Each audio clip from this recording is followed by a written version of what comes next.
बच्चों, देखो, ज्ञानदीप प्लस में आप लोगों का बहुत बहुत स्वागत है। ज्ञानदीप को आप पढ़ते रहिए और आगे बढ़ते रहिए। देखिए, इसमें हम आपको आज भाव पक्ष और कला पक्ष पढ़ाएंगे। कल तो हमने आपको इसका पूरे का आशय बता दिया था। तो जैसे अभी इसके प्रश्नों के उत्तर भाव पक्ष और कला पक्ष दोनों हम आपको बताएंगे। बच्चों, देखो, जिस तरह से हम काव्य सौंदर्य देखते हैं उसमें भाव पक्ष प्रस्तुत पद्यांश में केकई मंथरा को निर्दोष व स्वयं को दोषी मानते हुए पश्चाताप कर रही तथा स्वयं के मातृपद न छीने जाने की विनती कर रही। कला पक्ष देखिए, भाषा परिष्कृत खड़ी बोली है, छंद मंदाक्रांता, गुण प्रसाद, रस करुण, शैली प्रबंधात्मक, अलंकार अनुप्रास और उपमा, शब्द शक्ति लक्षणा और व्यंजना। अब इसमें प्रश्न दिए गए हैं कि प्रस्तुत पद्यांश का शीर्षक एवं कवि का नाम। शीर्षक तो आप जानते ही हैं, कवि का नाम भी जानते हैं। शीर्षक है केकई अनुताप और कवि का नाम है क्या? मैथिली शरण गुप्त। इसके बाद दूसरा प्रश्न है, उपर्युक्त पद्यांश में किससे किसका संवाद हो रहा है? प्रस्तुत पद्यांश में केकई का स्वयं से संवाद हो रहा है। केकई राम को वनवास भेजने के लिए स्वयं को दोषी मानते हुए ठहराते हुए पश्चाताप कर रही है। यह अपने मन को अविश्वासी भी कह रही हैं, इसलिए यह अपने को ही दोषी मान रही हैं। अगला प्रश्न है, वह ज्वलित भाव किसमें आते थे? वह ज्वलित भाव स्वयं कैकेयी के मन में उत्पन्न हो रहे थे या जगे हुए थे? अपने मन को अधीर और अभागा मान केकई अपने अंतर्मन को कहती है कि मेरे शरीर में स्थित है। मन ईर्ष्या द्वेष और से परिपूर्ण के ज्वलंत भाव स्वयं तुझमें ही जागे थे। रेखांकित अंशों की व्याख्या कीजिए। अब रेखांकित अंश देख लीजिए। उल्का सी रानी दिशा दीप्त करती थी,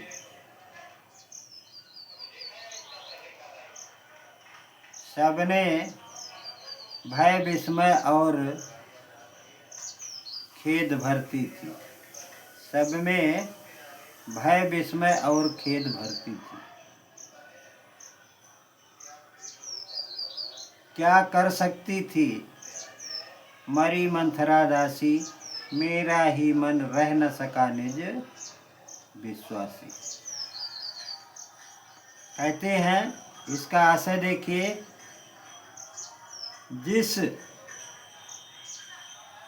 रानी ने उल्कापात करके अपनी अनुचित मांग से पूरे अयोध्या और वहाँ के निवासियों का जीवन अस्त व्यस्त कर दिया था, वही रानी आज पश्चाताप की अंतिम अग्नि में जलकर चारों ओर सद्भाव की किरणें बिखेर रही थी।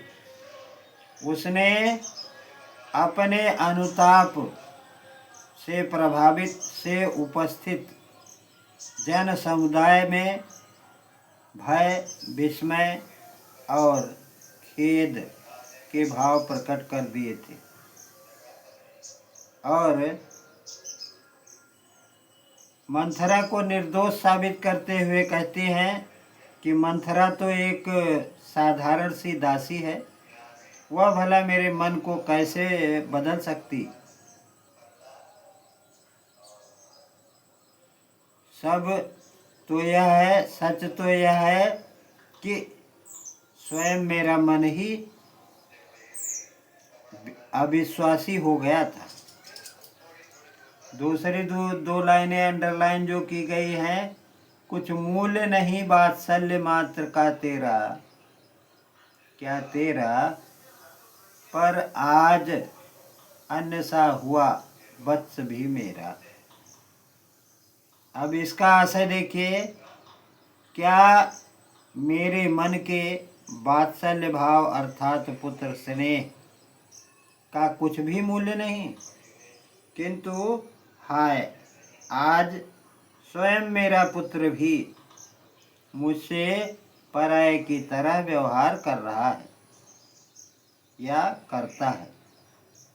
ये तो हो गया अंडरलाइनों का आशय अर्थ। अब देखिए अगला प्रश्न दिया गया है कि पंजरघात और ज्वलित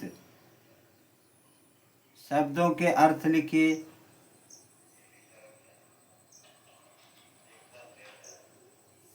अब इसमें देखिए, पंजरगत पिंजरे के अंतर्गत बंद और ज्वलित का आशय है प्रज्वलित माने जलता हुआ। अगला प्रश्न है कि कई अपने अंतर्मन को अधीर और अभागा मानकर क्या कहती। तो केकई अपने मन को अधीर यानी चंचल अशांत और अभागा दुर्भाग्यशाली मानते हुए कहती हैं कि अब पछताने से कोई लाभ नहीं। वह समझती हैं कि उसने जो किया वह स्वयं की मूर्खता और मानसिक अस्थिरता के कारण किया। अब वह जलते हुए हृदय और पश्चाताप की अग्नि से घिरी हुई है, लेकिन समय बीत चुका है और उसकी गलती में सुधार नहीं किया जा सकता। अगला प्रश्न है बच्चों, प्रस्तुत पद्यांश की अलंकार योजना पर प्रकाश डालिए। प्रस्तुत पद्यांश की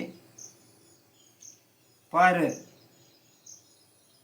आज अन्य सा हुआ वत्स भी मेरा पंक्ति में उपमा अलंकार है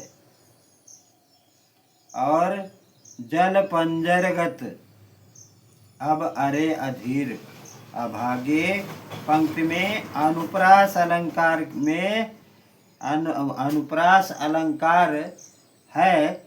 इसमें